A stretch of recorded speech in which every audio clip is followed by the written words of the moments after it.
Salve, salve, alunos e alunas do canal Educação. Sejam todos muito bem-vindos, sejam todas muito bem-vindas a mais essa aula de Ética e Relações Interpessoais do curso técnico em Informática.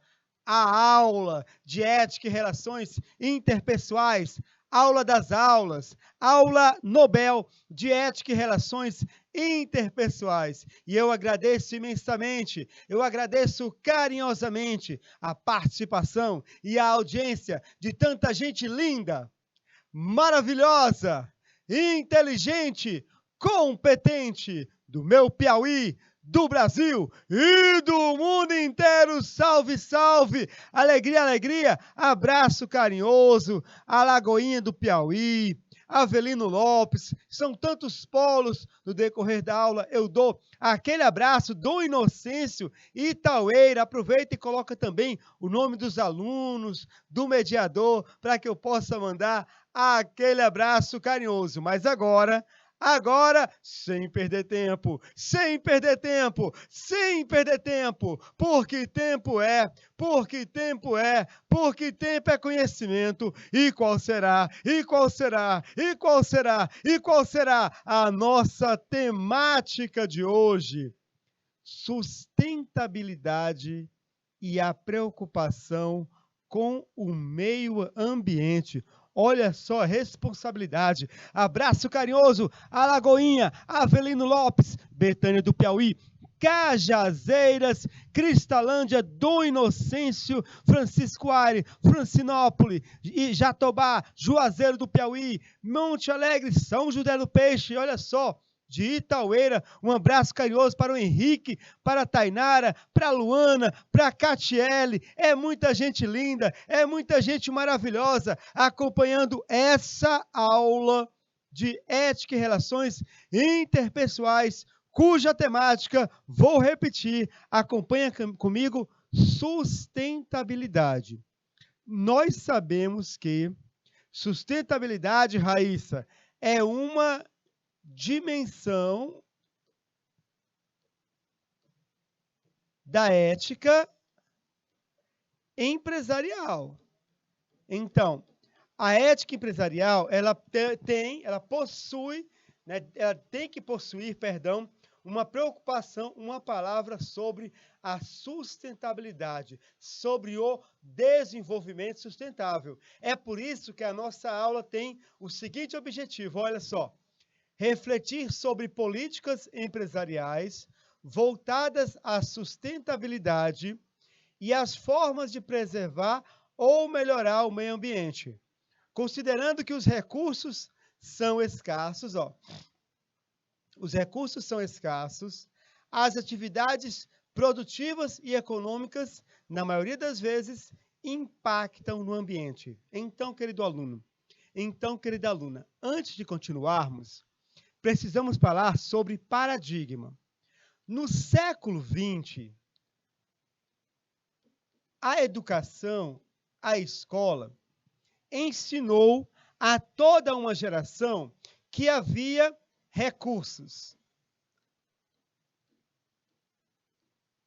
naturais.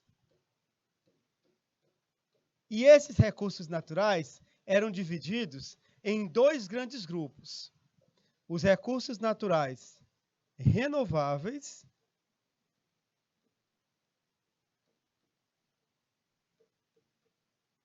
e os recursos naturais não renováveis. Toda uma geração foi educada sob esse paradigma de que havia recursos da natureza que se renovavam, como, por exemplo, a água, e recursos da natureza que se esgotavam, como, por exemplo, o petróleo. Mas o século XXI nos trouxe uma nova realidade e uma mudança de paradigma, que até mesmo os recursos renováveis, como a água, eles podem acabar e são escassos além disso.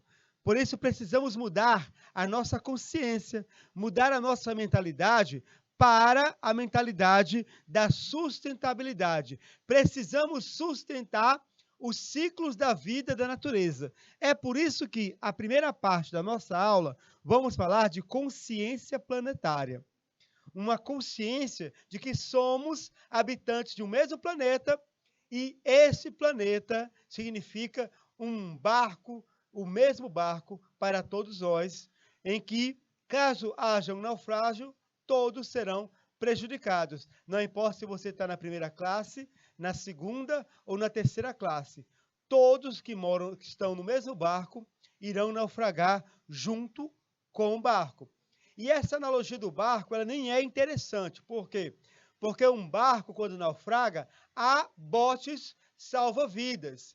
E até onde eu sei, nós não temos naves espaciais e nenhum planeta em mira para que saiamos da Terra e viajemos, nos desloquemos, para colonizar um novo planeta. Não há essa possibilidade. Ou cuidamos desse planeta, ou a vida se extingue. Não há possibilidade de mudança de planeta. E a segunda parte, sustentabilidade e ética empresarial, além da revisão e de nossas atividades. Mas antes, vamos recordar a nossa aula anterior com algumas perguntas. Vem comigo.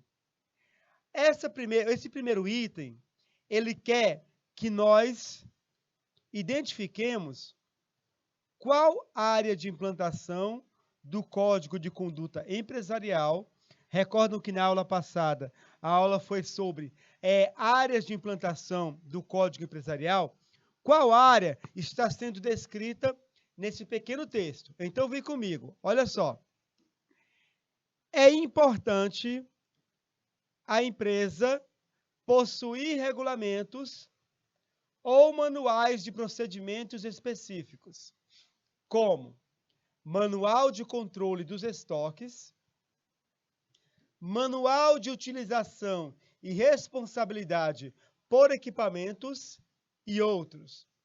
Assim, pode evitar que colaboradores e terceiros utilizem esses ativos de modo informal, como, por exemplo, levando resmas de papel do estoque da empresa para uso pessoal em casa. Qual área de implantação do Código de Conduta Empresarial foi descrita no texto? Bom, nem precisamos pensar muito, estamos recordando a aula anterior. Olha só, palavra-chave: utilizem ativos de modo informal. Políticas que abordem a utilização, o manuseio, o consumo de ativos, ou seja, dos bens da empresa. Então, essa primeira questão, primeiro item, ele está falando do uso de ativos da organização. Muito bem! Cristalândia do Piauí. Aliás, um abraço carinhoso para Ana Cristina Gonçalves de Oliveira, de Cristalândia do Piauí.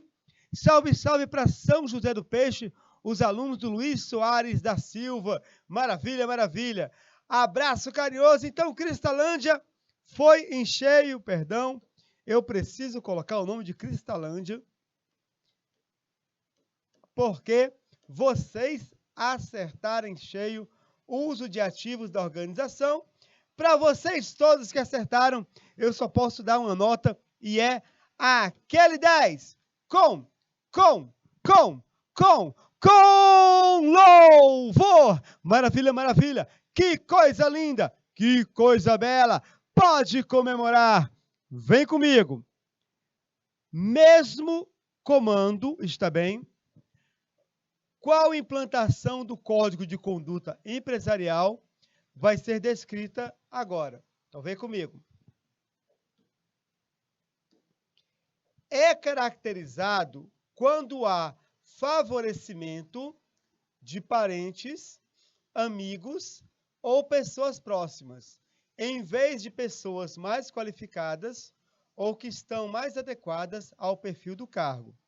Ou seja, É muito comum, principalmente no Brasil, que é um país que tem um péssimo costume de não colocar os seus melhores quadros em pontos estratégicos do desenvolvimento, e isso é um problema da esquerda e da direita. Nunca colocam o melhor educador para ser ministro da Educação, nunca colocam o melhor economista, nunca colocam o melhor médico e assim por diante. Quase sempre são técnicos, mas apadrinhados políticos. O Brasil não coloca os seus melhores quadros, porque o Brasil funciona da seguinte forma: aqui está você, você está estudando, se qualificando para ter uma ascensão profissional, mas antes que você chegue no posto, o filho do dono da empresa, o sobrinho do dono ou um apadrinhado, ele vai pegar uma escada, às vezes um elevador,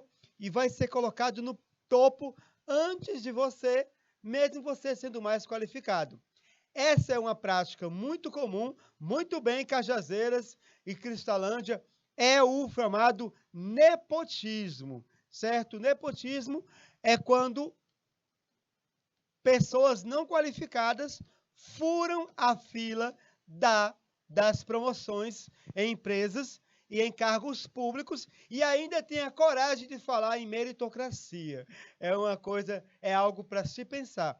Volto a repetir, para mim, em minha opinião, o maior problema do Brasil nem chega a ser a corrupção, é que nós não colocamos nunca os nossos melhores quadros em pontos estratégicos de desenvolvimento. Então, nota 10 para quem acertou, mas é aquele 10 com louvor. Maravilha, maravilha. Que coisa linda, que coisa bela. Pode comemorar. Vem comigo. Terceiro item.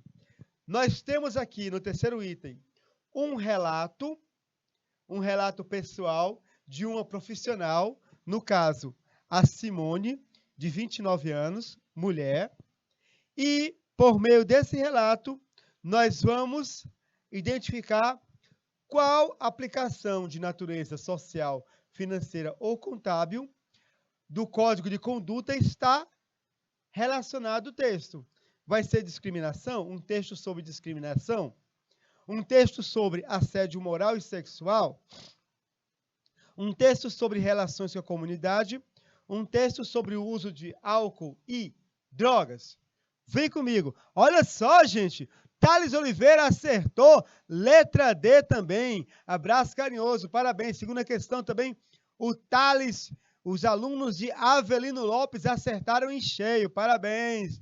DPS, o canal. Muito bem. Nós vamos olhar essa demanda, meu querido. Continuando, olha só o relato, tá bom? BuzzFeed, 16 mulheres brasileiras compartilham algo. Vamos ver o que é isso.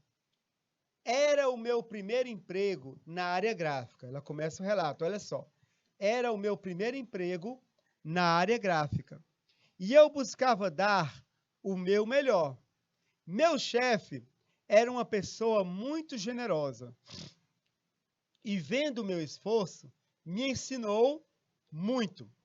Comecei a me destacar dentro da empresa, o que atraiu os olhares do dono dela. Então, ela tinha um chefe. A empresa tinha um chefe, mas também tinha um proprietário, certo? Ela estava ligada diretamente ao chefe. Então, vem comigo. Ele, o dono, que era chefe do meu chefe, ele trabalhava ao lado da esposa. Porém, frequentemente, a esposa ficava fora da empresa. Então, quando a esposa saía, o dono da empresa ele mostrava suas garras. Foi em uma dessas ocasiões que o dono me chamou para a sala dele e disse: "Vem aqui com o titio." A partir daí, sempre que podia, ele tentava me tocar e falar perto do meu ouvido. Pedi para os meus amigos que me ajudassem a encontrar um novo emprego. Assim que encontrei, pedi demissão para o meu chefe e ele me perguntou o motivo. Contei sobre o assédio e ele, muito triste, concedeu a demissão. Hoje, trabalho em uma editora que trata os seus colaboradores de forma bastante humana. Então está muito fácil, não é, Thales Oliveira, o pessoal de Cajazeiras, de Cristalândia. É um relato que aborda, de fato, a questão do assédio moral e assédio sexual, que é algo que acontece com homens e mulheres, mas com muita mais frequência com as mulheres. Cristalândia, o Thales, acertaram em cheio. Deixa eu colocar o nome de quem acertou para prestigiar. Ó, Cristalândia.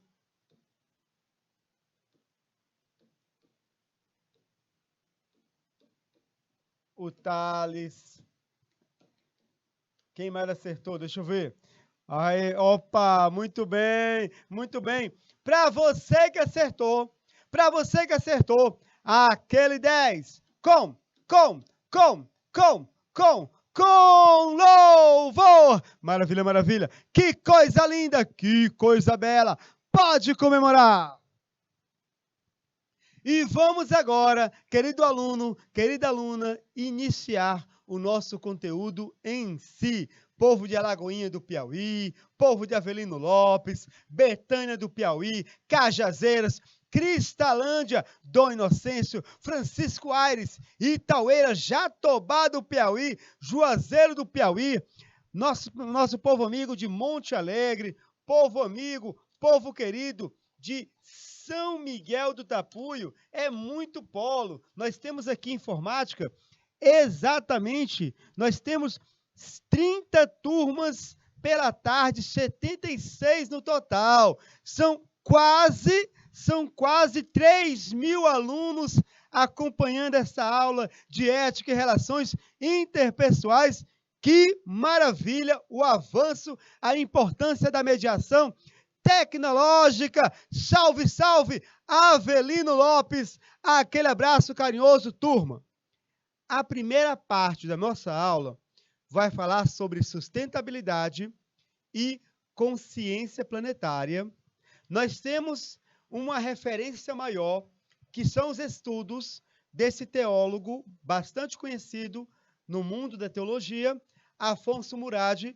Ele desenvolve um trabalho de gestão, espiritualidade e ecologia, um trabalho muito consistente, uma referência no Brasil, e ele será a nossa referência maior na primeira parte da nossa aula. Serão os seus estudos, a sua reflexão, que vai nortear boa parte desse primeiro trecho, digamos assim, da nossa aula, que vai falar de cidadania planetária. Costumeiramente, nós costumamos repetir: eu sou brasileiro, eu sou piauiense, eu sou cearense, eu sou paulista, eu sou latino-americano, eu sou da América do Sul. Mas essa é apenas uma parte da sua identidade. Na realidade, você é um cidadão do planeta Terra. Esse pequeno e pálido ponto azul perdido no universo. Turma, cada vez mais a humanidade está caminhando para uma consciência planetária. Que consciência planetária é essa? Que nós somos parte, olha só que interessante.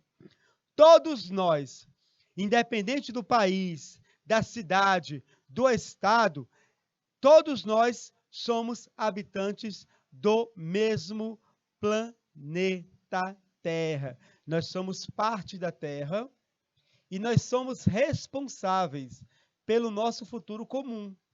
Tanto o futuro comum dos seres vivos, os micro-organismos, as plantas e os animais, como também dos elementos abióticos, ou seja, que não têm vida, como o solo, o ar, a água e a energia. Então, O que é cidadania planetária? Eu sou são joéense, DPS Vitim, muito bem, DPS Vitim. São joéense e cidadão desse planeta Terra maravilhoso, dessa nave azul. Turma, cidadania planetária é uma consciência. Ele precisa atingir a nossa consciência, para que reconheçamos que, independente da nacionalidade e do contexto em que vivemos, nós estamos num mesmo barco chamado planeta Terra. E como eu falei com vocês, é até uma analogia fraca, porque um barco, quando naufraga, há botes salva-vidas, mas nós não temos nenhuma perspectiva de planeta à vista para substituir a Terra e de botes, naves que levem terráqueos a esse planeta. Ou seja, se esse planeta acabar, se ele naufragar, todos nós morremos junto com ele. Vamos virar poeira cósmica. Nós, por isso, por habitarmos o mesmo planeta, nós precisamos cuidar, reconhecer, valorizar e amar a nossa casa comum, o planeta Terra. Turma, além disso, olha só, cidadania planetária vai além da questão ambiental. Nós precisamos, além de cuidar do planeta Terra, cuidar do ser humano. Precisamos acabar com as exclusões, diferenças sociais, econômicas. Precisamos arrumar estratégias para integrarmos a diversidade cultural, a etnia, que é um conceito superior ao de raça, e também a integração de gêneros. Por isso, a cidadania planetária, ela engloba o planeta como um todo, tanto essa parte ligada ao meio ambiente, como também aquela parte antropológica do ser humano, turma. Isso é consciência planetária, isso é cidadania planetária. Por falarmos em cidadania planetária, temos que falar em algo que eu chamo de círculo virtuoso da consciência ecológica. Agora, voltando aqui para o aspecto ecológico, olha só. Cada um desses pontos a gente vai estudar na primeira parte da nossa aula. Vamos falar sobre encantamento, encantar-se com a natureza. Eu não posso cuidar da natureza se antes eu não me encantar com a natureza. Indignação, mística, informação, ações pessoais e ações coletivas. Isso forma uma visão sistêmica, um círculo virtuoso. Nós, muitas vezes, escutamos a expressão círculo vicioso, círculo de vícios, mas nós também podemos implantar círculos virtuosos, círculos em que haja, certo, uma circulação de virtudes como o amor, como o bem, como a prudência, a tolerância, o cuidado e assim por diante. Vamos começar com o encantamento. O que é encantar-se?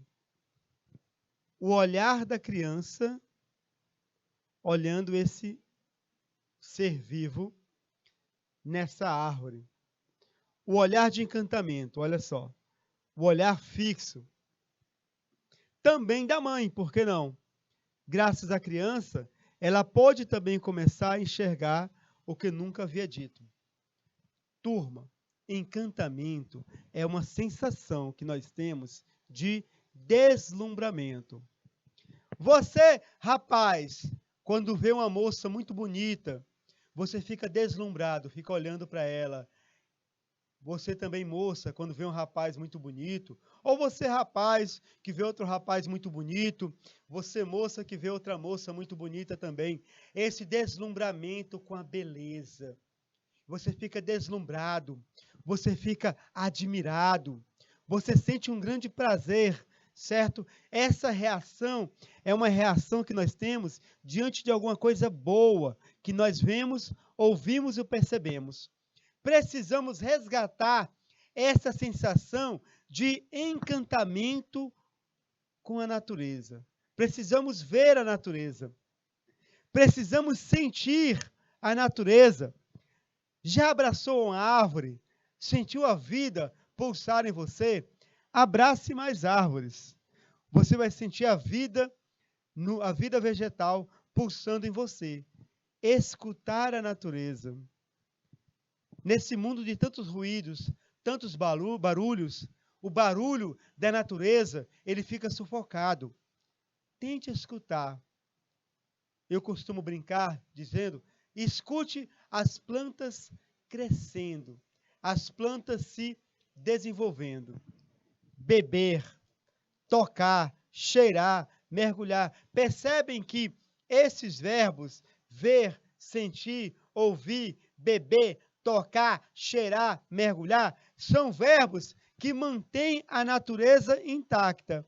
Eu não falei aqui em arrancar uma flor de um jardim.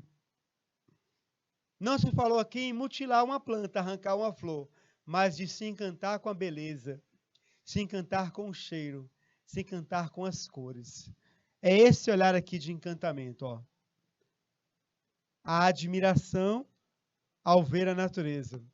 O encantamento, turma, ele nos mobiliza, ou seja, ele nos movimenta. Ele nos faz possuir um coração de criança. O encantamento, ao ver uma planta, essa cor amarela, o que faz uma flor ficar amarela? Quanto tempo uma flor dura até chegar a esse colorido? A grama.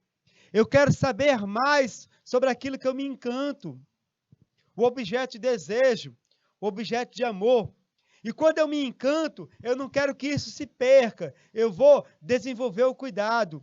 E eu vou reverenciar esse mistério do ciclo da vida que está em nosso planeta. Exatamente. Um menino que vê outro bonito, meu filho, vença seus preconceitos, meu amigo, tá bom? Vença seus preconceitos. Desembarque no século 21, meu amigo. Abraço carinhoso, desembarque no século 21. Continuando. Turma, quem se encanta fica indignado. Indignado com o quê? Se eu enxergo a beleza, se eu enxergo as cores, eu vou ter minha consciência atenta à realidade. E eu não vou aceitar como normal situações de degradação que vão se impondo sobre nós e sobre o ecossistema. Quando eu me encanto, eu não vou aceitar isso aqui. A destruição da natureza. A ação humana destruindo o meio ambiente. A ação humana destruindo o nosso mundo, a nossa casa em comum. E essa indignação, ela vai nos conduzir até uma ação transformadora, que é uma ação restauradora. Diante dessa situação de degradação, eu vou tentar fazer com que ela retorne a uma situação em que a vida pulse, em que a vida continue. Mas, para eu me encantar, para eu me indignar e para eu saber mais, eu preciso me informar. Infelizmente, o ser humano, ele não sabe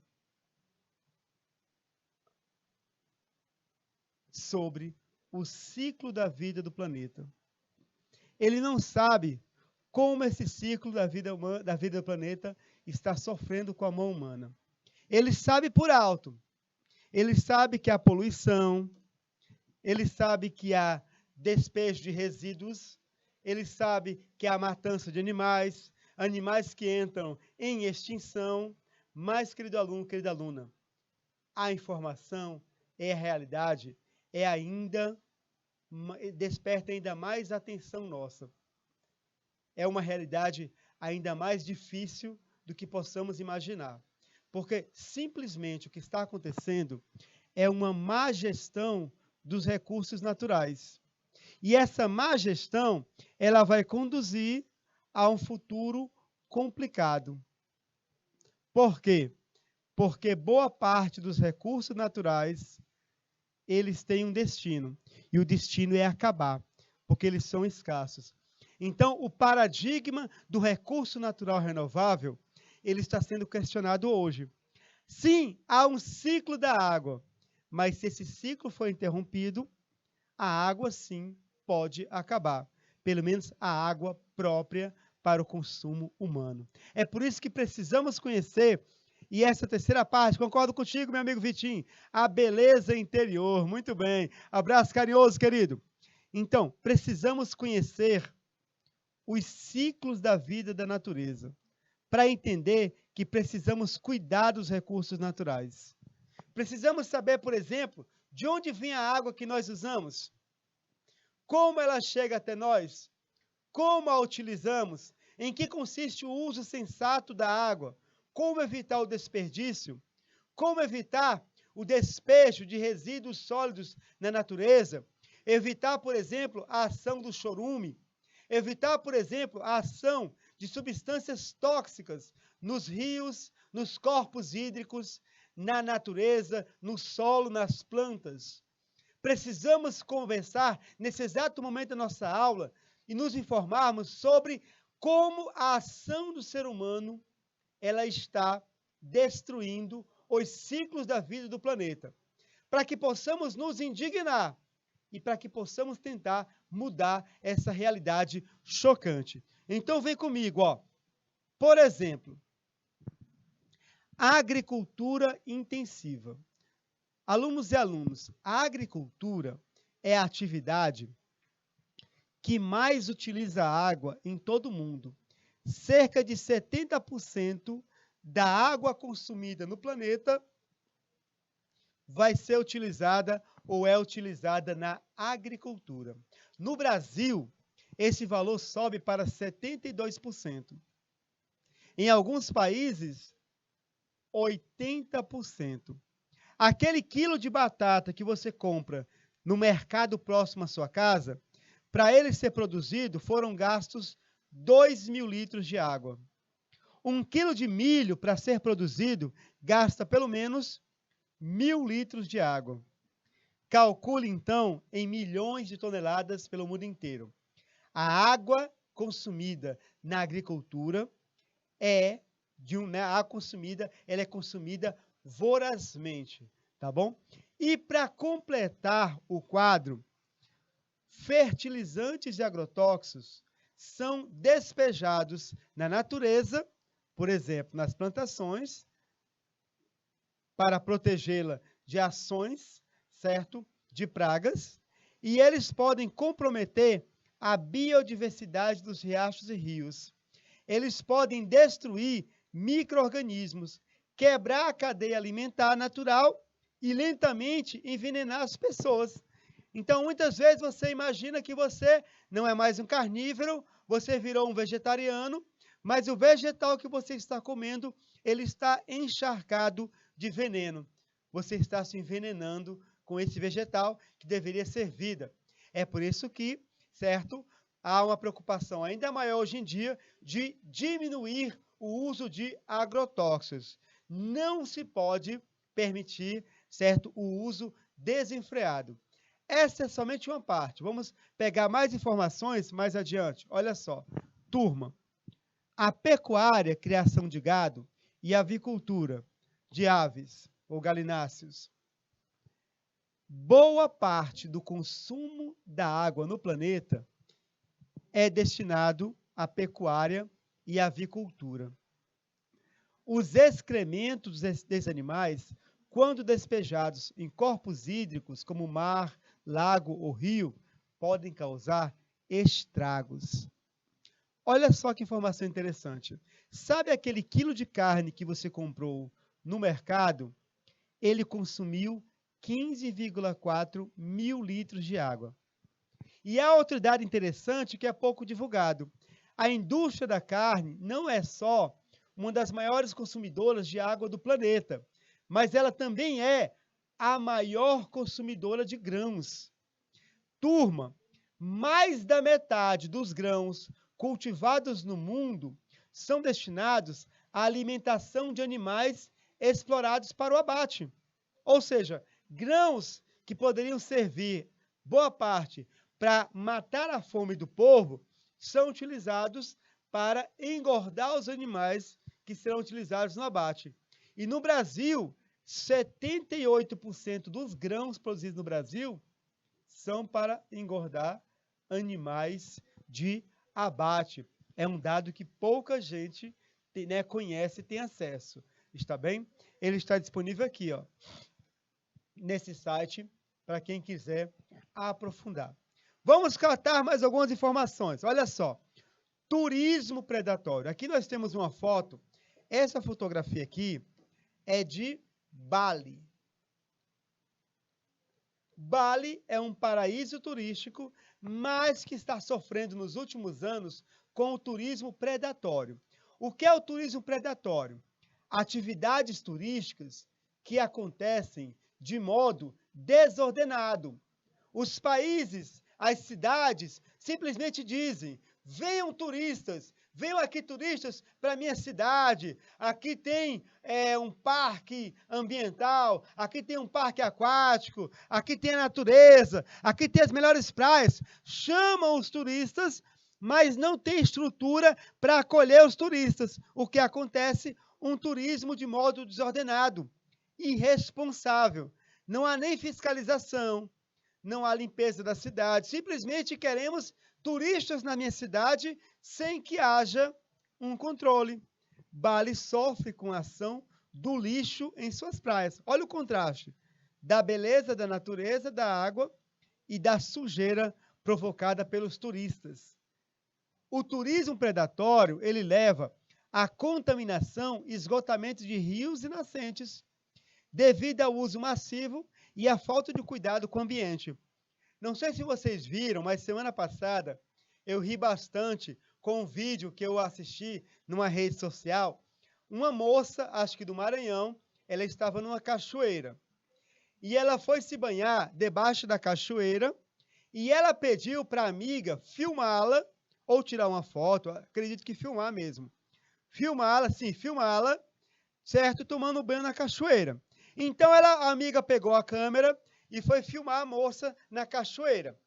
Quando a moça, debaixo da água, a amiga foi filmando, aí a amiga, a que estava filmando, ela observou uma coisa interessante. Ela virou a câmera para baixo e mostrou, gente, todo o produto do cabelo dela aqui, ó, escorrendo pelas águas. Muita espuma do cabelo, que a moça usava muito produto de cabelo, shampoo, condicionador.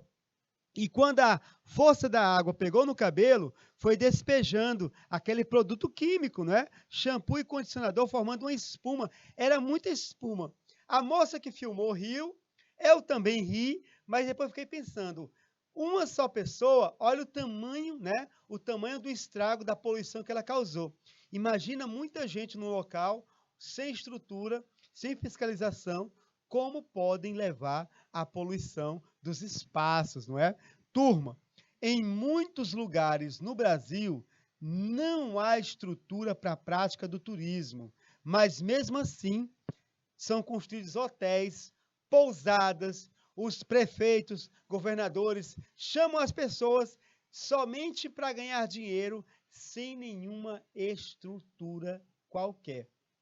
Aquele episódio do Capitólio em Minas Gerais, um local altamente perigoso, sem estrutura, mas que, na ânsia de ganhar dinheiro, pessoas explorando aquele passeio de barco perto do cânion, houve aquela tragédia de uma parte do cânion cair e desabar em cima de várias pessoas, não é?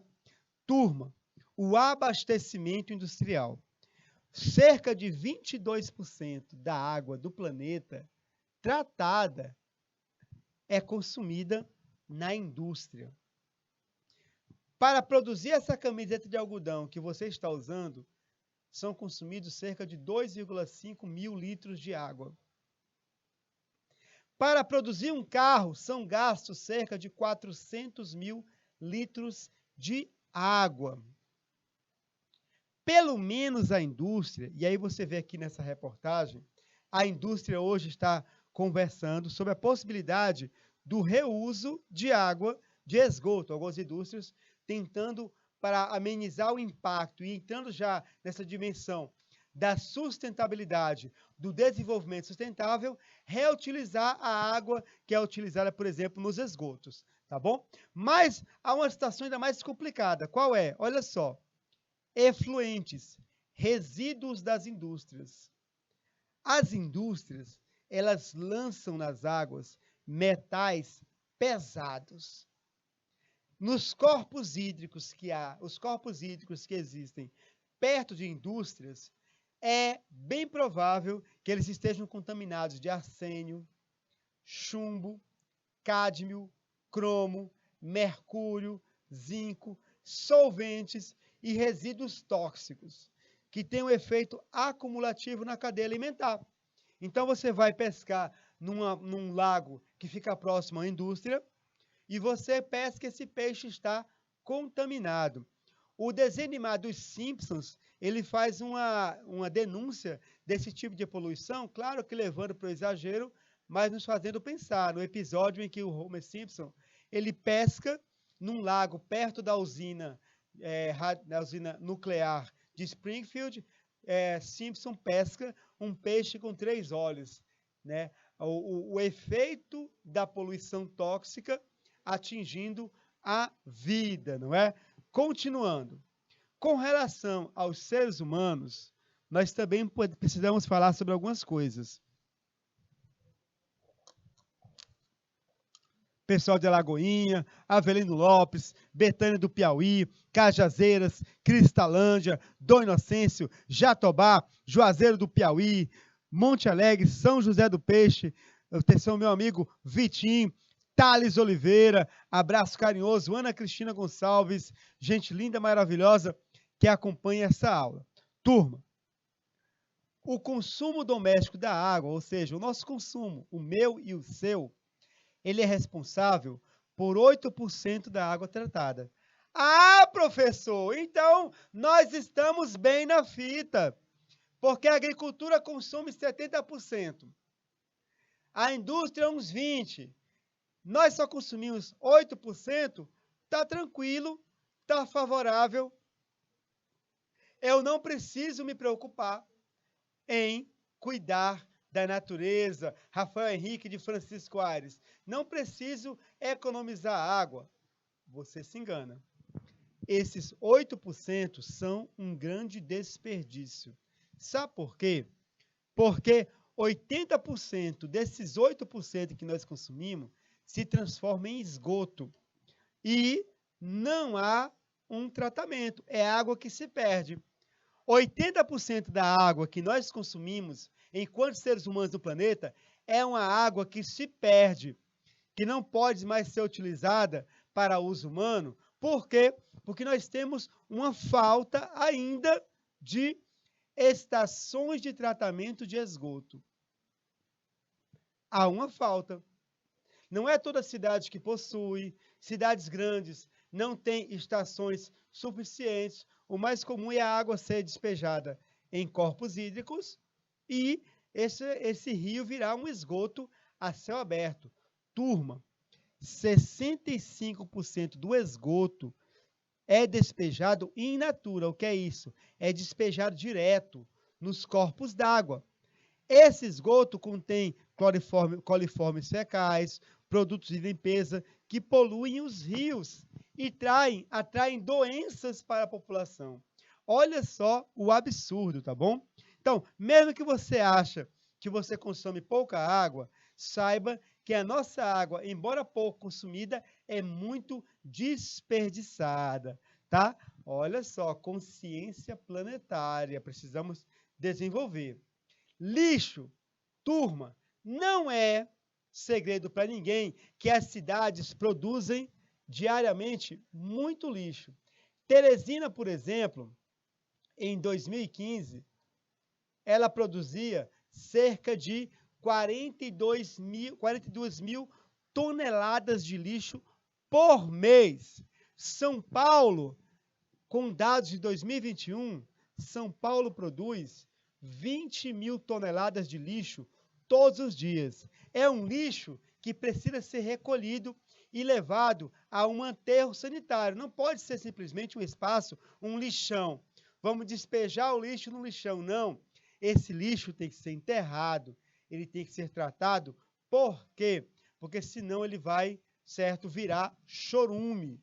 E se ele virar chorume, ele vai ser um elemento altamente poluidor. Se não há aterro sanitário tratado, o chorume, escorre pela água e vai contaminar o lençol de água. E você vai estar consumindo uma água. Eu abri um poço artesiano na minha casa, é de lá onde nós tiramos a água. E nem sabe que essa água está contaminada pelo chorume de algum lixão, né? Ou um local onde as pessoas depositam lixo. É por isso que não se pode jogar o lixo em qualquer lugar. Ninguém está vendo? Eu vou jogar o lixo ali naquele mato. Aquele lixo vai contaminar o mato, vai contaminar o lençol d'água, vai matar animais e coisas assim. Percebem? Um pequeno gesto com grande repercussão. Turma, olha bem para esse desenho. Esse desenho aqui retrata a ação humana no ciclo da natureza. Olha aqui o ciclo da água. Evaporação, chuva, abastecimento do rio. Olha o sol, olha a chuva, ao ciclo da luz, ao ciclo da vida das plantas. O ser humano, ele precisa se integrar à natureza. Servir-se da natureza sem destruir os ciclos da vida, do ar e da água. Quando o ser humano não se importa com os ciclos da vida, olha o que acontece. Isso aqui. Ciclos degradados. Poluição, chuva ácida, chuva tóxica, rio poluído, o esgoto, fertilizantes envenenando as plantas. Olha aquele animal que estava vivo aqui. Agora ele está morto. A poluição, a degradação da natureza, ela gera o quê? Ela gera pobreza. Gera catástrofe, como deslizamento de terra. Gera morte. Se o ser humano não preservar a natureza, o que vai acontecer? O mundo sofrerá as consequências. Abraço carinhoso, Alagoinha, que maravilha! Muito oi para você, tá bom? Por isso que precisamos desenvolver uma dimensão mística na consciência planetária. Mas quando eu falo em mística, não estou me referindo a uma religião. Não confundo aqui mística com igreja. Mística ecológica não é rezar na missa pela natureza, rezar no culto pela natureza, ou num templo afro-brasileiro. Mística ecológica é desenvolver em nós, seres humanos, um encantamento, integração e harmonia com essa natureza. É você sentir a vida que há na natureza. Já abraçou uma árvore? Já sentiu a vida? Eu sempre que vejo uma árvore no parque, eu abraço, certo? Mas o meu filho ri. Pai, está abraçando uma árvore. Eu digo, abrace também, sinta a natureza. Isso, Ana Cristina Gonçalves, amar a natureza, amar a vida. Quem ama, cuida, né? Aquela música do Caetano Veloso. Quando a gente gosta, é claro que a gente cuida.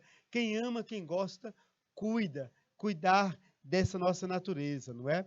E construir um novo modelo de compreensão, um novo paradigma, um modelo, um paradigma que leve o ser humano a compreender que ele precisa estabelecer relações com os outros seres. Precisamos pensar em termos de uma ciência da teia da vida, uma ciência que fale da interdependência entre os seres dessa casa comum. Uma ética que convoca as pessoas a deter a destruição do planeta e se empenhar por uma sociedade sustentável. Estamos falando em termos de deter, porque a humanidade ela está num automóvel, a 100 km por hora rumo a um abismo, por causa da nossa adolescência tecnológica que está nos levando à destruição. O máximo que o ser humano consegue fazer com alguns tratados é reduzir a velocidade do carro de 100 para 80, mas ele vai continuar caminhando para o abismo. Precisamos frear esse carro. Precisamos dar uma volta, né, uma marcha ré, fazer uma conversão e o carro não ir mais em direção ao abismo. Precisamos cuidar desse planeta urgentemente, tá bom, gente? Precisamos pensar no mundo como uma rede de fenômenos interligados e interdependentes. Todos os seres humanos têm o seu valor e nós seres humanos, dependemos dos outros seres e elementos desse planeta, seres vivos e elementos abióticos, que não têm vida. O ser humano tem que proteger a natureza, não jogar lixo, mas reciclar. Muito bem, Ana Cristina Gonçalves, é uma atitude individual, reciclar. Daqui a pouco, na segunda parte da nossa aula, vamos falar sobre o desenvolvimento sustentável e sobre os 3 R. E um desses R's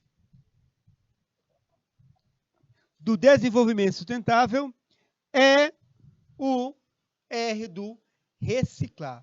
Olha aqui. O homem não teceu a teia da vida. Ele é dela apenas um fio.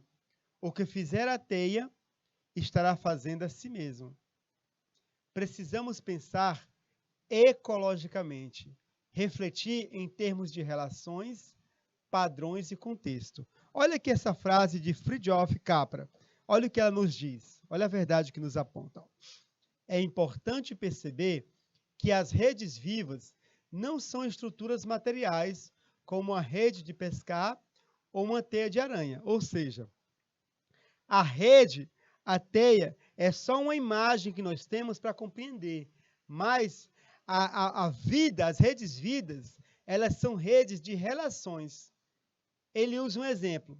Numa teia alimentar, esses processos são processos de nutrição de organismos comendo uns aos outros. A cadeia, a teia alimentar, é uma teia em que um ser vivo dá sua vida pela vida de outro ser vivo. Em uma rede social, os processos são comunicação. Em todos esses casos, a rede é um padrão imaterial de relações. Compreender sistemas vivos nos leva a compreender relações. Este é um aspecto-chave do pensamento. Pensar em termos de relações. Nós, seres humanos, estamos em relação com a natureza, em relação com todo o ambiente. Chegará o tempo em que o homem conhecerá o íntimo de um animal, e nesse dia todo crime contra um animal será um crime contra a humanidade. Leonardo da Vinci. Chegará um dia, Leonardo da Vinci escreveu isso há 5 séculos atrás, e esse dia ainda não chegou, mas esperamos que chegue cada vez mais cedo. Urge chegar esse dia em que nós conheçamos o íntimo, ou seja, percebamos que estamos em relação com a natureza, que precisamos nos servir da natureza, mas não nos servir no sentido de destruir, mas de compartilhar os recursos, certo? Para uma vida melhor, para os seres humanos e outros seres, tá bom? E aí, continuando, olha só, atitudes pessoais. É o nosso 5º ponto, daquele círculo virtuoso da consciência ecológica. Precisamos assumir gestos de cuidado, por exemplo, com a água, com a energia e com os resíduos, evitando desperdício e diminuindo a poluição. Pequenos gestos, turma, pequenas atitudes são grandes gestos em defesa da vida planetária. Essa torneira que você fecha em sua casa vai poupar água que matará a sede de uma criança na África. Pense nesses termos de relação. A água que você economiza hoje, nesse momento, vai matar a fome de uma criança nas Filipinas. Perdão, a sede e assim por diante, tá bom? Turma, atitudes coletivas. Daqui a pouco, nós vamos começar a segunda parte da nossa aula, que vai falar sobre o conceito de sustentabilidade no contexto da ética empresarial. Mas é sobre isso que eu quero falar com você nesse exato momento, faltando 2 minutos e meio para a aula acabar. Olha só, turma, o conceito de sustentabilidade, ele sofreu uma evolução nos últimos anos. Essa é a verdade. Originalmente, o movimento ecológico, ele entendia sustentabilidade como garantir a continuidade das comunidades de vida e o equilíbrio dos ecossistemas no presente e no futuro. Esse entendimento de sustentabilidade do passado, ele tinha uma conotação ambiental. É justamente na íntegra, cuidar da natureza, não destruir a natureza, cuidar das comunidades, dos ciclos da vida. Porém, nos últimos anos, e essa é a verdade, esse termo foi apropriado pelos gestores de empresa. Por exemplo, sustentabilidade virou uma dimensão da ética empresarial. Mas a preocupação não é ambiental. O foco não está no ambiente agora. O foco está na empresa. Eu preciso cuidar da natureza não porque eu tenho uma consciência planetária, mas para garantir que o meu negócio ou empreendimento continue. Entenderam? É o medo da punição que me leva a cuidar, não é cuidar pela consciência. Então, essa mudança exige atitudes coletivas, como essas colocadas nesse site, né? Nós precisamos, enquanto sociedade civil, denunciar os crimes ambientais e lutar para que a legislação ambiental seja colocada em prática, além de outras atitudes, como essas descritas na letra A, B, C e D. Uma delas, garantir políticas públicas de saneamento básico. Na segunda parte da nossa aula, nós vamos ver a sustentabilidade colocada no contexto da ética empresarial, para que nós possamos mudar também a compreensão de sustentabilidade na ética empresarial. Não é apenas garantir o negócio, mas desenvolver mesmo uma consciência planetária. Aqui as nossas referências na parte 1. Daqui a pouco a gente volta com a parte 2. Abraço carinhoso! Salve, salve! Tchau!